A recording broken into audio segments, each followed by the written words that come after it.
Hello viewers, अस्सलाम वालेकुम। आप देख रहे हैं मेरी चैनल इनोवा प्लस यूनसू। मैं हूं आपका होस्ट मीर बशीर।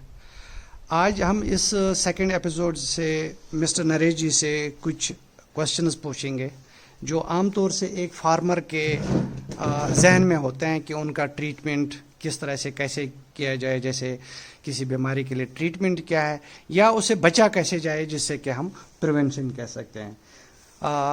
नरेश जी, आपका हमारे चैनल में स्वागत है सर। धन्यवाद जी। तो सर, आज के इस सेशन में कुछ सवालात हैं मैं आपसे पूछना चाहूँगा।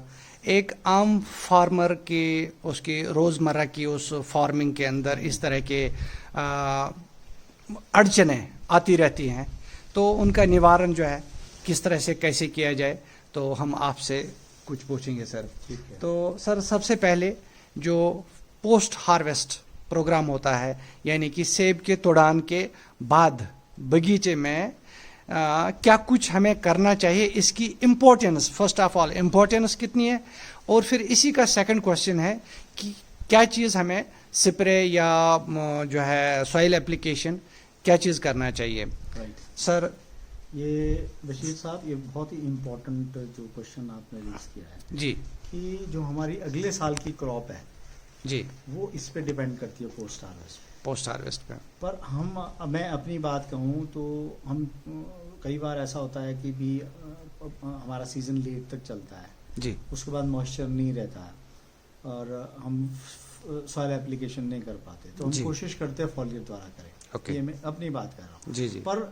हर फार्मर जो कर सकता है उसको हार्वेस्ट के बाद, जी, मतलब हार्वेस्ट के वैसे बेस्ट टाइम तो है अगर आप हार्वेस्ट के बाद इमीडिएटली देते हैं तो Immediately। जो सेटल स्पर्स होते हैं उसको वो जैसे आप यूरिया डालते हैं या आप कुछ भी नाइट्रोजन का कोई भी सोर्स डालते हैं, जी क्या होता है स्प्राउट होने का डर रहता है, उसको दोबारा एक्टिव हो जाता है, जी रीग्रो, मतलब वो थोड़ी उसकी ग्रो स्टार्ट हो जाती है, जी, वो भी ठीक नहीं है। कहने का मतलब मेरा ये है जब थोड़ी सी डॉर्मेंसी आने लग जाए पर पत्ते एक्टिव होने चाहिए। ओके।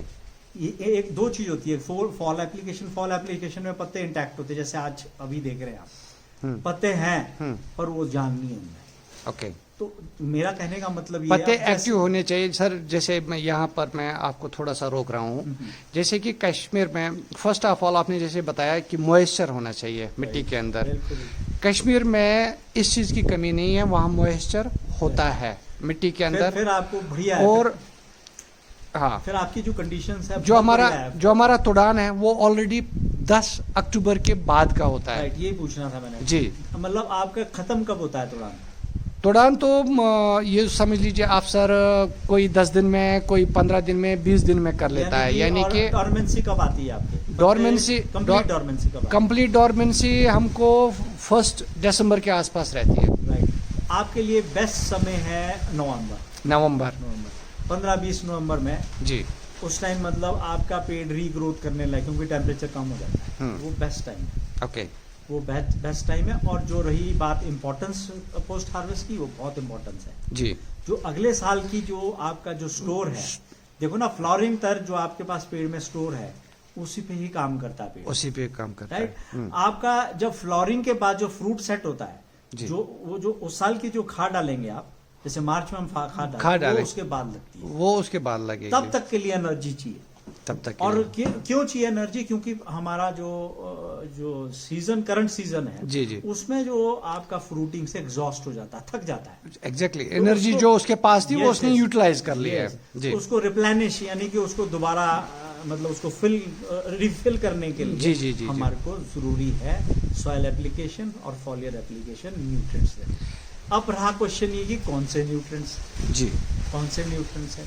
इम्पोर्टेंट तो तकरीबन सारे ही होते हैं, सारे ही होते हैं। विशेष जो है जैसे नाइट्रोजन का बड़ा रोल रहता है जी आपका, फास्फोरस भी चाहिए, कैल्शियम भी चाहिए, जिंक भी चाहिए, बोरोन भी चाहिए। जी सर। तो बेस्ट देखिए, अब आपके यहाँ खादें आती कि नहीं है, ये वाली जैसे यारा की है कि नहीं अवेलेबल मार्केट में, पर ये नहीं, अब शुरू हो गई है सर, मिलनी शुरू हो गई है। हाँ बिल्कुल। देखो महंगी जरूर है खादें, पर ये रेडली अवेलेबल है। रेडली अवेलेबल का मतलब होता है जैसे ही आप डालोगे ये मिलनी है, शुरू हो जाएगी। और ये दूसरी प्लांट को मिल जाती है। हाँ, और दूसरा इसका एक है कि जितना भी डालोगे आप कम से कम 90% आपकी अपटेक हो जाती है। इन खादों का ये फायदा है। तो जो बड़े पेड़ है उसको आप आधा किलो से, अगर बहुत हैवी क्रॉप थी, आधा किलो नाइट्रोबोट डाल सकते हैं, आधा किलो यारामिला कॉम्प्लेक्स डाल सकते हैं। आपके अगर 10 पेटी 20 पेटी के पेड़ है जी, और क्रॉप हैवी है, बराबर, क्रॉप अगर नॉर्मल है तो 250-250 ग्राम से भी चल पड़ता है। अगर उससे कम छोटे पेड़ है तो जिसमें फसल लगी है उनमें डालने की जरूरत है। जिसमें फसल लगी है तो आप 250-250 ग्राम से भी 250 ग्राम।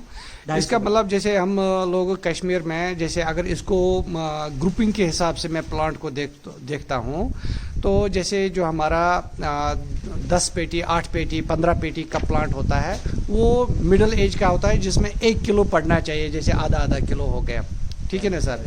अगर जैसे 20 25 30 पेटी का प्लांट है तो उसमें जाकर के फिर थोड़ा सा बढ़ा सकते हैं, 1.5 किलो मिला करके। थोड़ा सा यहाँ इतना ज्यादा जरूरत नहीं है जी, देखना पॉकेट भी देखनी है। ओके, हम मतलब आधा किलो मैक्सिमम आधा किलो जो आपको बताया, ओके, वो मैक्सिमम है, क्योंकि इतना ज्यादा नहीं चाहिए न्यूट्रिएंट्स। ओके, सिर्फ कुछ चाहिए इसके लिए जो स्टार्ट रहे, स्टोर रहे इसमें। जी जी, आधा किलो सफिशिएंट है मेरे हिसाब से। Okay sir. बाकी आप उसके हिसाब से जो छोटे पेड़ है उनमें आप कम कर सकते, 250-250 ग्राम भी डाल सकते। स्प्रे के तौर पे, स्प्रे के तौर पे आपको इम्पोर्टेंट है हमारा वो, मैं एक चीज और आपको बताऊं, इमीडिएटली जैसे आपने हार्वेस्ट किया विद इन वीक 15 डेज जी, जब बिल्कुल एक्टिव है, एक बड बिल्डर आता है, उसमें सारे न्यूट्रिएंट्स है, मैग्नीशियम भी है उसमें, इनका यारा के ही बड बिल्डर। Exactly sir. तो उसमें, हाँ, मैंने इस साल किया ना वो, हाँ बिल्कुल सर, उसमें सारे न्यूट्रिएंट्स है बराबर। उसमें आपको मैग्नीशियम भी मिलेगा, आपको कैल्शियम भी मिलेगा, उसमें जिंक भी मिलेगा, सारा मिलेगा। वो अगर आप कर दें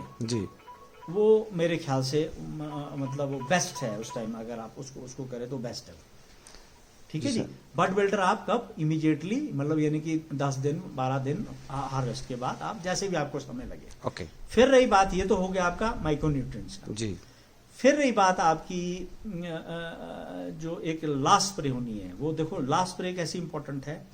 आपको ब्लाइटॉक्स करना है, काहे के लिए, कैंकर के लिए 600 ग्राम जी, ब्लाइटॉक्स कॉपर ऑक्सीक्लोराइड आता है, कॉपर है जी सर, जी सर। वो काहे के लिए, कैंकर टूट फूट होगी टहने की, तो वो कैंकर को नहीं बढ़ने देगा। पर आपके शायद कैंकर की इतनी प्रॉब्लम नहीं, हमारे यहाँ ज्यादा है। नहीं, फिर भी जैसे जब जो तोड़ान वाला टूट फूट होती है उसके लिए या जहाँ से हमने सेब तोड़ा है वो भी तो जख्मी है। चीज और है, उसको आप बड बिल्डर के साथ भी डाल सकते हैं, उसकी कंपैटिबिलिटी है, आप उस स्टेज में भी कर सकते हैं उसको। जी सर, जी सर, है ना जी। आप अगर ब्लाइटॉक्स को बड बिल्डर के साथ डालेंगे वो भी आप कर सकते हैं, क्योंकि वो बेस्ट रहेगा, इसलिए क्योंकि ताजा तोड़ान होता है, बराबर, ताजा इन्फेक्शन होता है, ताजा इन्फेक्शन होता है, तो वो उसको आपको वो कैंकर को नहीं घुसने देगा। जी सर, ठीक है जी। ये तो रही आपकी कॉपर ऑक्सीक्लोराइड या कॉपर बेस्ड। फिर रही न्यूट्रिएंट्स की बात।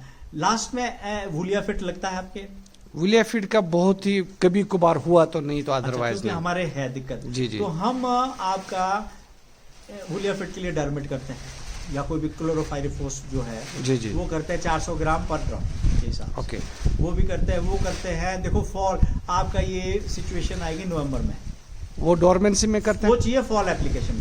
फॉल एप्लीकेशन का मतलब होता है पत्ते हैं पर वो मरे हुए हैं, हाँ, कुछ झड़ भी गए, 20% जब झुड़ान हो जाए, ओके ओके, हाँ, वो बेस्ट टाइम है। उस टाइम यूरिया जी, यूरिया भी एक डिपॉजिट रखेगा अगले साल के लिए। ओके, उसको आप 2 किलो भी काफी है उसके लिए, न्यूट्रिएंट के हिसाब से अगर डालना है 2 से 3 किलो आप उसको एक ड्रम में डाल सकते हैं। ओके, ये रहा यूरिया। जिंक सल्फेट आता है, जिंक सल्फेट, वो जिंक देगा, वो लेबोरेटरी बेस्ड है। okay. उसको भी आप, हाँ, जैसे रेनबेक्सी का है, गैलेक्सो का है, वो 800 ग्राम वो डाल सकते हैं। तो जैसे अभी जो बड बिल्डर की बात चली तो उसमें जिंक तो उसमें जिंक है पर कम है उसमें जिंक है कम। अच्छा, जिंक का अगर अलग से यूरिया के साथ, हाँ, उसको यूरिया के साथ, मतलब जो कमी जो रही है ना, हाँ, वो पूरी कमी रही, वो यूरिया के साथ पूरी कर सकते हैं। तो आप क्या रहा हमारे पास, क्लोरोपाइरिफॉस में डरमेट हो गया, वो कर सकते हैं। क्लोरोपाइरिफॉस तो हमारा वो शायद एक साइक्लोन के नाम से आता है, शायद आपके हमारे नहीं, हाँ, होता है साइक्लोन के। तो क्लोरोपाइरिफॉस जो भी मिलता है उसको आप, जो भी कीट है गुलिया फिट है, कुछ भी है, वो उस टाइम उसको मार देगा। ओके, फिर जो न्यूट्रिएंट के हिसाब से यूरिया हो गया, वो नाइट्रोजन आपका स्टोर रखेगा। सेकेंडली आपका जिंक हो गया, वो जिंक सल्फेट बता दिया मैंने। ओके, तो ये आप कब करना है? फॉल एप्लीकेशन, फॉल एप्लीकेशन, जब आपके पत्ते जाने वाले हो। ओके ओके सर, ये हो गया आपका पोस्ट हार्वेस्ट का। Thank you sir. फोन सुनिए।